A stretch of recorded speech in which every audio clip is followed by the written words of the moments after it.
Hello అండి, hi, welcome to me food friend. చాలా రోజులు అయిపోతుందండి వీడియోస్ సరిగ్గా పోస్ట్ చేయక, అస్సలు రెగ్యులర్గా పోస్ట్ చేయలేకపోతున్నాను. ఇప్పటి నుంచి అయితే రెగ్యులర్గా పోస్ట్ చేద్దామని అనుకుంటున్నాను. సమ్మర్ హాలిడేస్ అయిపోయి పిల్లలు స్కూల్కి వెళ్తూ ఉంటారు కాబట్టి మంచి ఫ్రీ టైం అయితే దొరుకుతుందని అనుకుంటున్నాను మీకు కూడా. మరి ఇకపై మంచి రెసిపీస్తో మేము ముందుకు వస్తాను. మీరు కూడా ఖచ్చితంగా ట్రై చేసి ఎలా ఉందో నాతో కామెంట్ రూపంలో షేర్ చేసుకోండి. మరి ఈ రోజు అయితే నేను నా ఫేవరెట్ రెసిపీ అయిన చామదుంప పులుసు కూరతో వచ్చానండి. చాలా టేస్టీగా ఉంటుంది ఈ కర్రీ అయితే. అందరికీ చామదుంప నచ్చకపోవచ్చు, కానీ నాకైతే చాలా ఇష్టం అండి. ఈ కర్రీ నా స్టైల్లో ఏ విధంగా ప్రిపేర్ చేస్తాను మీ అందరికీ ఇక్కడ చూపిస్తానండి. ఫస్ట్ ఈ రెసిపీ కోసం చామదుంపల్ని ఉడకబెట్టుకోవాలండి. దానికోసం సరిపడినన్ని వాటర్ని వేసి ఇక్కడ 1/2 kg వరకు చామదుంపల్ని తీసుకున్నాను. వీటిలోకి రుచికి తగినంత ఉప్పును కూడా వేసుకొని ఒక అర్ధగంట పాటు ఉడకనివ్వాలండి. కుక్కర్లో వేసినా సరిపోతుంది, కానీ కుక్కర్ విజిల్ చెక్ చేసుకుంటూ ఉండాలి. మరి మెత్తగా ఉడికిపోతే టేస్ట్ అంత బాగుండదు కాబట్టి ఇలా స్టవ్ మీద నేను ఒక అర్ధగంట పాటు ఉడకబెట్టుకున్నాను. ఇలా ఈ దుంపల్ని ఉడకబెట్టుకునేటప్పుడే చాక్తో కానీ స్పూన్తో కానీ ఇలా గుచ్చి చూస్తే తెలిసిపోతుందండి ఉడికిందా లేదా అని చెప్పి. ఇలా సాఫ్ట్గా దిగిపోయిందంటే ఉడికిపోయినట్లే. ఇలా ఉడికిన తర్వాత ఇందులోకి చన్నీళ్ళని వేసి చల్లారిన తర్వాత పొట్టు తీసుకుంటే సరిపోతుందండి. 1-2 చామదుంపలు ఉడకడానికి బాగుంటుంది, కానీ మొత్తం అన్ని తీయాలంటే టైం అయితే ఎక్కువే పడుతుందండి. ఓపికగా తీసుకోవాలి. ఇలా అన్ని పొట్టు తీసిన తర్వాత చామదుంపల్ని రౌండ్గా అన్న కట్ చేసుకోవచ్చు, స్క్వేర్గా అన్న కట్ చేసుకోవచ్చు అండి. మీకు నచ్చినట్లుగా కట్ చేసుకోండి. చిన్న దుంపలు అయితే కట్ చేయకుండా పర్లేదు. నెక్స్ట్ ఇంకా స్టవ్ మీద ప్యాన్ తీసుకొని అందులోకి 2-3 టీ స్పూన్ల వరకు ఆయిల్ని వేసుకోండి. ఆయిల్ వేడెక్కిన తర్వాత ఇందులో 1 టీ స్పూన్ వరకు పోపు దినుసులను యాడ్ చేసుకోవాలండి. ఇవి కొద్దిగా చిటపడమంటే సరిపోతుంది. ఇలా పోపు గింజలు బాగా వేగిపోయిన తర్వాత ఇందులోకి కొద్దిగంత కరివేపాకు, అలాగే 4-5 పచ్చిమిర్చి ముక్కల్ని వేసుకొని వీటిని కూడా బాగా వేగనివ్వండి. ఇవి కూడా కొద్దిగా వేగిన తర్వాత ఇందులోకి సన్నగా కట్ చేసి పెట్టుకున్న 4 ఆనియన్ ముక్కల్ని వేసుకోవాలండి. ఇలా ఆనియన్స్ని కలుపుకుంటూ ఫ్రై చేసుకోవాలి. ఇవి కొద్దిగా మగ్గిపోతే సరిపోతుంది. ఆనియన్స్ ఈ విధంగా బాగా మగ్గిన తర్వాత ఇందులోకి 1/2 టీ స్పూన్ వరకు పసుపుని, అలాగే 1 టీ స్పూన్ వరకు అల్లం వెల్లుల్లి పేస్ట్ని యాడ్ చేసుకోవాలండి.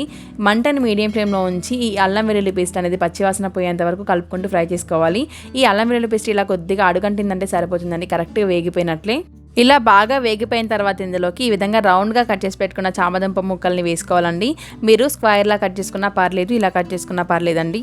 ఈ చామదుంపల్ని ఈ స్టేజ్లో ఇలా ఆయిల్లో కొద్దిగా వేయించుకోవడం వల్ల ముక్కకి ముక్క అతుక్కోకుండా ఉంటాయండి.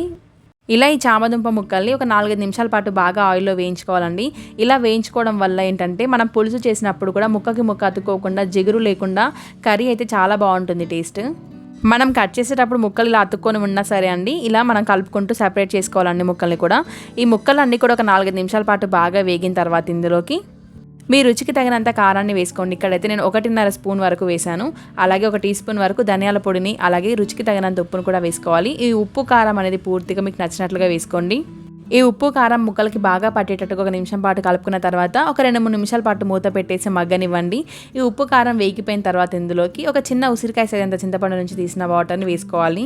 ఇక్కడైతే నేను 200 ml వాటర్లో చింతపండు నానబెట్టుకున్నానండి. వాటర్ కన్సిస్టెన్సీ అనేది మీరు గ్రేవీ థిక్నెస్ని బట్టి ఎక్కువ అంటే ఎక్కువ, తక్కువ అంటే తక్కువ కూడా యాడ్ చేసుకోవచ్చు. ఇలా వాటర్ని వడగట్టుకొని వేసుకున్న తర్వాత ఒకసారి కర్రీ అంతా కూడా కలుపుకోండి. మీకు ఉప్పు కారం ఏమైనా పడుతుంది అని అనుకుంటే అడ్జస్ట్ చేసుకోండి. మంటని మీడియం ఫ్లేమ్లో ఉంచి ఒక 15 నిమిషాల వరకు ఉడకబెట్టుకుంటే సరిపోతుందండి కర్రీని. ఇందులోకి మీరు కావాలి అని అనుకుంటే చివరగా కొద్దిగా ఎండు కొబ్బరి తురుమును కూడా వేసుకోవచ్చు. అలాగే ఇక్కడ ఒక చిన్న బెల్లం ముక్కను వేసుకోండి.